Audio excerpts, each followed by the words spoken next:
तो मुफ्तखोर बहुत जुट जाएंगे, बेकार के लोग बहुत जुट जाएंगे। पहले ऐसा लगेगा हाँ हाँ हाँ हाँ समुद्र जैसा चला रहा है, लेकिन उसमें स्वाति के बूंद कितने हैं जो चकोर को संतोष देते हैं।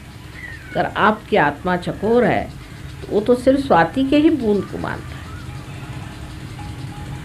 इसलिए आपको क्वांटिटी की इतना विचार नहीं करना चाहिए। क्वांटिटी को फ़ायदा हो सहयोग का, पर क्वालिटी को जमाना चाहिए। जब तक क्वालिटी अच्छी नहीं होगी तो क्वांटिटी बेकार ही है।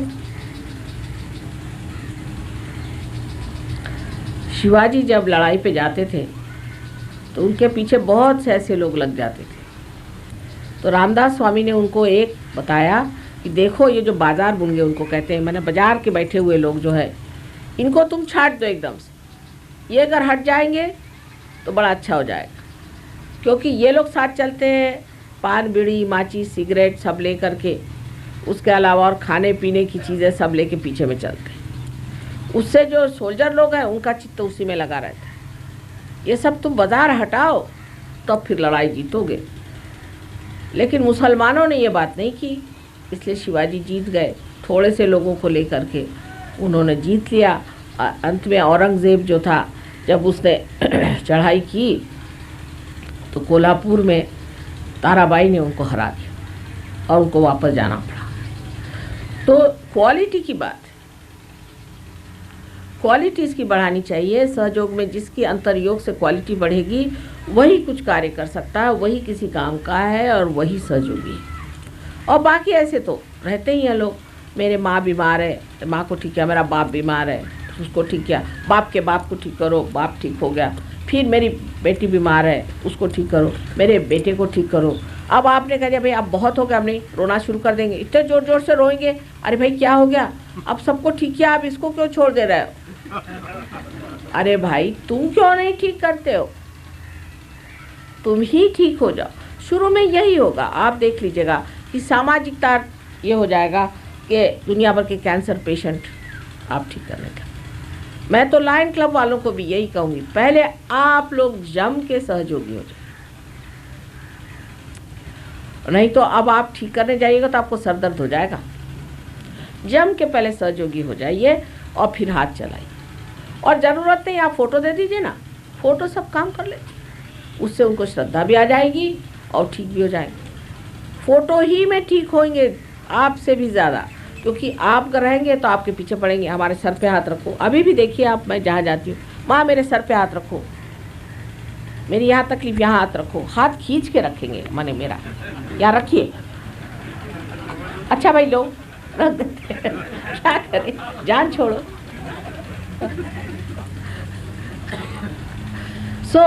ऐसी ज़बरदस्ती आप पे भी होगी। इस ज़बरदस्ती से बचने के लिए बेहतरीन बात यह है कि आप उनको फ़ोटो दीजिए, फ़ोटो पे काम करिए। फ़ोटो है फ़ोटो पे काम करिए। जिसको फ़ोटो नहीं मान्य होगी वो ठीक हो ही नहीं सकता। भाई तू फ़ोटो ले जाओ, फ़ोटो पे काम करो, अगर ठीक हो गए तो हम देखेंगे। आप देख लीजिएगा को आदमी ठीक ठाक चल रहा है, क्योंकि आप लोग परेशानी में फंस जाएंगे। हमारे यहाँ डॉक्टर वॉरेन ने सबसे ज़्यादा इस पे काम किया।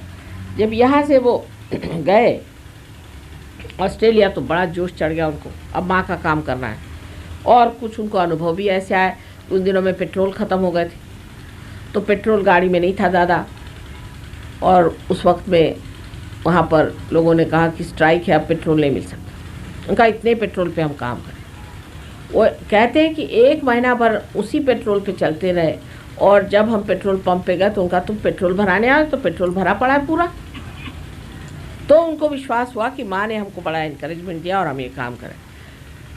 लेकिन वहाँ गलती कर गए, लोगों को जागृति देने के जगह वो लोगों को ठीक करते थे। ठीक होने के लिए तो उनके यहाँ भीड़ लगी रहे, ऐसी भीड़ लगी रहे कि उनको जीना मुश्किल हो।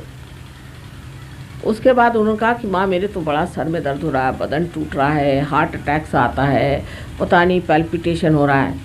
तो मैंने कहा वहाँ क्या धंधे कर रहे हो तुम? कहले मैं सबको तबीयत ठीक कर रहा हूँ। मैंने कहा काय को ठीक कर रहे हो? यहाँ तो पहलवान लोग आकर के भी ये कहते हैं कि माँ हमें शांति दो, तो इनको पहलवान बना से फ़ायदा क्या हो? फिर तो वही कहने वाले तो शांति क्यों नहीं पहले देते? उनकी जागृति करो, ठीक क्यों कर रहे हो तुम? तब उनकी समझ में बात आई कि हम ये गलत कर गए। लेकिन जैसे उन्होंने कहा कि ठीक ठाक करना बंद, सारी भीड़ पता नहीं कहाँ लोपमान हो गई। पता ही नहीं चला वो भीड़ कौन थी, कहाँ से आई, जैसे कोई भूत गायब हो जाए इस तरह से वो बिल्कुल गायब हो गए। तब उनके दिमाग में ठनका कि ये लोग कामार्थी हैं, ये बेकार, परमात्मा के काम के लिए बेकार। फिर उन्होंने 1-2 से शुरुआत की। सहयोग में भी पहले एक ही स्त्री पार हुई, पहले एक बस, और उसके बाद कुल मिला के 12 लोग पार हुए।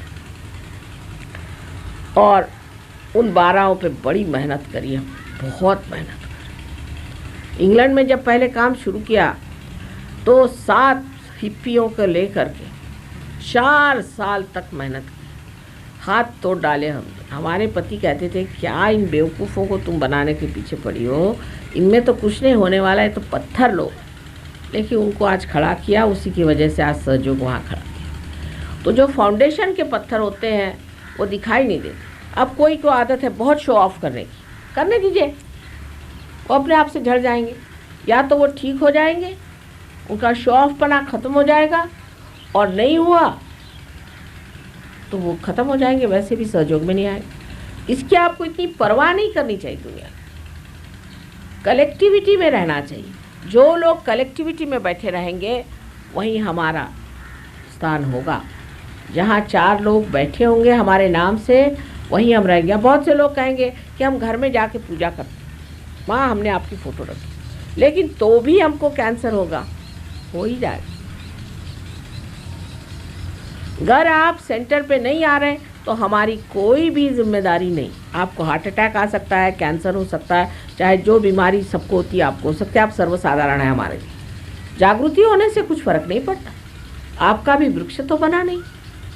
और ख़ास करके जागृति होने के बाद तो ज़्यादा ही जिम्मेदारी आ जाती है, क्योंकि अगर किसी बीज को अंकुरित कर दिया तो आपको ज़्यादा ही संभालना पड़ता है। शुरुआत आपने उसको संभाला नहीं तो कोई भी बात हो जाए, आपको जैसे सर्वसाधारण लोगों को होते वैसे हो जाए।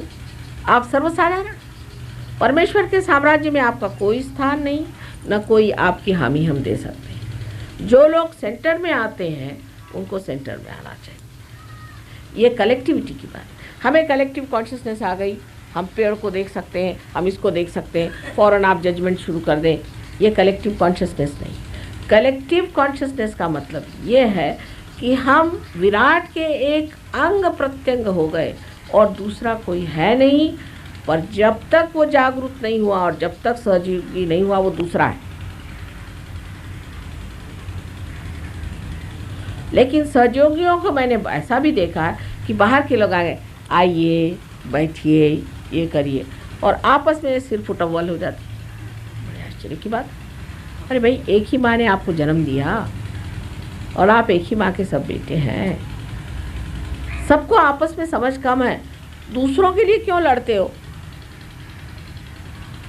दूसरों पे झगड़ा क्यों करते हो? उससे कोई सुख तो नहीं होने वाला मुझे और नहीं परमात्मा। दूसरों के लिए आपस में मत लड़ो। जो दूसरे हैं वो दूसरे हैं और आप जो हैं एक हैं, क्योंकि आप जागृत हैं। आप उस विराट के शरीर में अंग प्रत्यंग जो है वो जागरूक हैं और बाकी के जो लोग हैं वो जागरूक नहीं। अब जिस प्रकार हमारे शरीर में एक हृदय है, एक लिवर है, एक ब्रेन है, एक स्प्लीन है, ऐसे अलग अलग ऑर्गन्स हैं, उसी प्रकार सहयोग में हर जगह एक एक आदमी की नियुक्ति हो जाती है। जैसे बंगाल के लिए हमने कहा था जालान से कि जालान तुम कर सकते हो बंगाल की सेवा, क्या इसके लिए तुम तैयार हो? वो तैयार हो गए। उनसे कहा हम तुम लीडर हो। अब अगर कोई लीडर हो गया तो सारी जिम्मेदारी उस पर है। आपको जो भी काम करना है उस लीडर से बात करके आप देख लीजिए। अगर वो लीडर गलत काम करता है तो हम उसको इतना झाड़ते हैं और इतना ठीक करते हैं, वो हमारी जिम्मेदारी है, आपकी नहीं। आप लीडर के दोष नहीं निकालें। एक लीडर के बारे में कोई खिलाफत में बात कर रहा था, उन्हीं के छोटे भाई, तो मुझसे बर्दाश्त नहीं हुई, मेरे पीठ पे फोड़े निकल आए बड़े बड़े गर्मी से। मैंने कहा देखो तुम क्या मेरे पीठ पे फोड़े निकाल। वो हैरान रहे। मैंने कहा ये मेरे बेटे हैं जिनको मैंने वहाँ अधिष्ठित किया है, ये मुझे सबसे प्यारे हैं, और इनको चैलेंज मत करो, कृपया इनको चैलेंज मत करो, मैं इनको संभाले हुए हूँ, इनके ऊपर मेरे पैर हैं, इनको मत हिलाओ किसी भी तरह से। जिस दिन ये हिलने लगेंगे इनको मैं खुद ही खिसका दूँगी, उसकी जिम्मेदारी मेरे पर, तुम्हारे ऊपर नहीं। ये बात समझ लेने की है कि जो हृदय का चालक है उसको अगर आप कहे कि तू हट, मैं आता हूँ, तो अपनी बराबरी उनसे नहीं करनी है, इसलिए क्योंकि उनको मैं देख रही हूँ। मैं हर एक आदमी को नहीं देख सकती, लेकिन उनके थ्रू मैं हर एक को देखती हूँ और जानती हूँ, पहचानती हूँ। और ये सहयोग का एक बड़ा भारी दोष है कि लीडर को क्रिटिसाइज करते हैं, इसको क्रिटिसाइज करते हैं। वो लीडर बनते हैं तो उन्होंने ये क्यों किया, आपका ये नहीं देखने का, ये मैं देख ले सकती। और आपको पता नहीं, बड़े बड़े लीडरों को उठा के फेंक दिया सहयोग, बड़े बड़े ऐसे लीडर्स की जिनको दुनिया मानती थी कि भाई ये सबसे पहले आए, बड़े भारी लीडर है। और लीडर को तो और भी संभल के रहना चाहिए, उनको तो पहले ही पकड़ आ जाती, घमंड आ जाता है। कभी कभी अपने को बहुत सोचते हैं कि हम बहुत बड़े आदमी हो गए, पता नहीं क्या क्या सोचते हैं। लीडरों को तो बहुत ही संभल के रहना चाहिए कि ये सबको जोड़ते जाना है। जो आदमी तोड़ने का प्रयत्न करेगा किसी भी वजह से और समझदारी का काम नहीं लेगा, वो अपनी लीडरशिप को खो बैठता है। तो लीडरशिप लेना भी एक बड़ी भारी जिम्मेदारी का काम है। और आप सबको चाहिए कि कलेक्टिव कॉन्शियसनेस में समझना चाहिए कि माँ ने इन लोगों को नियुक्त किया है और उनको चैलेंज नहीं करना किसी भी। दो लीडर्स में भी झगड़े हो जाते हैं, ये तो सब अहम ब्रह्मास्मि, तो ब्रह्म से लड़ने को खड़ा होता है, ये भी देखा है। लेकिन ऐसा कुछ होना नहीं चाहिए, आपस में समझदारी रखो। अधिकतर मुझे को लेके झगड़ा होता है, बताइए कितनी बुरी बात है कि मुझे को लेके लोग झगड़ा करते हैं कि माँ को ऐसा क्यों किया, कोई कहता तुम कहता माँ को ऐसा क्यों किया। अरे भाई, तुम्हारी माँ तो दीवानी औरत है, उसका कुछ ठिकाना है? आज यहाँ बैठी कल वहाँ बैठी, उसका क्या ठिकाना है? छोड़ दो उसको।